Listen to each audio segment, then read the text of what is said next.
خلا کے بعد رجوع کا طریقہ. خلا کے بعد رجوع کیسے ہو سکتا ہے؟ آصف انصاری بحرین سے. دیکھیں، خلا کے الفاظ اگر تھے جس پیپر پہ شوہر نے سائن کیے تو خلا ایک طلاق بائن ہوتی ہے. جب ایک طلاق بائن ہے تو بائن کا مطلب نکاح ٹوٹ گیا، طلاق کا مطلب ایک طلاق. تو جب چاہے میاں بیوی دوبارہ نکاح کر سکتے ہیں، آپس میں جب چاہیں کر سکتے ہیں.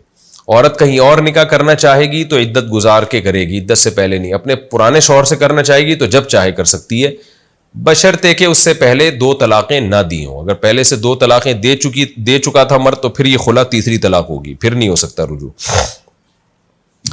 یونیورسٹی کا وائی فائی استعمال کرنا. میں یونیورسٹی میں پڑھتا ہوں، میرے ایک دوست نے مجھے یونیورسٹی کا پاسورڈ دیا ہے، کیا میں اسے استعمال کر سکتا ہوں یا نہیں؟ تاج محمد پشاور سے.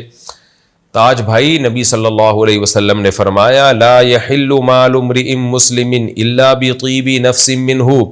کسی مسلمان کا مال اس کی دل کی مکمل خوشی کے بغیر حلال نہیں ہے.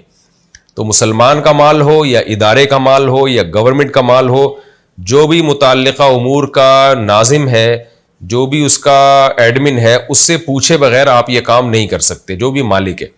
تو اب یونیورسٹی میں آپ پوچھیں کہ لا کیا ہے، قانون کیا ہے. یونیورسٹی کی مینجمنٹ سے پوچھیں کہ بھئی اگر کوئی وائی فائی استعمال کرتا ہے تو یونیورسٹی کی طرف سے اس کی قانونی اجازت ہے یا نہیں ہے. قانون کا مطلب یہ میں اس لیے کہہ رہا ہوں کہ بعض دفعہ اپنے طور پر آفیسر یا جو مینجمنٹ اجازت دے رہی ہوتی، قانون میں اس کی اجازت نہیں ہوتی.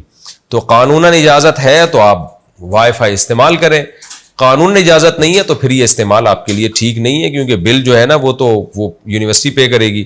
تو آپ کسی کے مال کو استعمال کیوں کر رہے ہیں اس کی پرمیشن کے بغیر؟